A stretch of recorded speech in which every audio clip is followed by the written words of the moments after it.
బాలాజీ వెంకటేశ్వర స్వామి క్షేత్రము తిరుమల కొండపై నుంచి స్వామివారు ప్రత్యక్షంగా దిగి వచ్చి నిలబడిన క్షేత్రం. ఇక్కడ ప్రాధాన్యత వెంకటేశ్వర స్వామికి.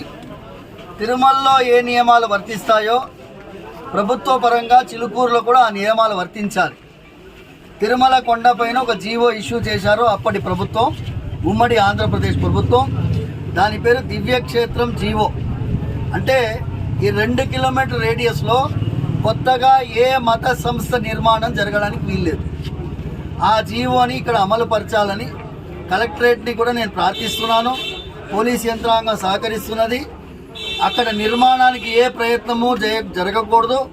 కలెక్టర్ గారిని జోక్యం చేసుకొని ఇక్కడ ఉండేటటువంటి పరిస్థితిని యథాతథంగా కొనసాగించాలని, నూతనంగా ఏ నిర్మాణ పనులు కూడా జరగకూడదని, ఇప్పుడైతే ప్రారంభించినటువంటి పనిని కూడా వెంటనే ఆపించాలని మనస్ఫూర్తిగా ప్రార్థిస్తున్నాను. ఎందుకంటే దీనివల్ల లక్షలాది మంది, కోట్లాది మందికి ఆరాధ్యుడైనటువంటి వెంకటేశ్వర స్వామి క్షేత్రంలో మత ఘర్షణలు జరిగాతాయేమో అని భయంగా ఉన్నది.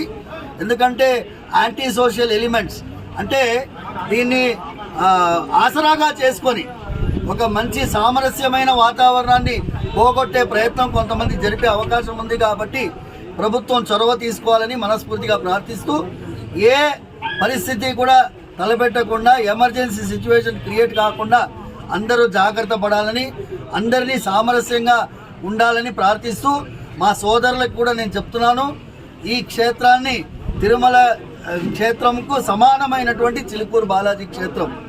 ఇక్కడ మేమందరం కూడా మత సామరస్యానికి ప్రతీకగా ఉండేటటువంటి ఈ క్షేత్రం, దీన్ని ఇలాగే కొనసాగించేటట్టుగా తోడ్పడాలని మా ముస్లిం సోదరుని కూడా మేము ప్రార్థిస్తున్నాం.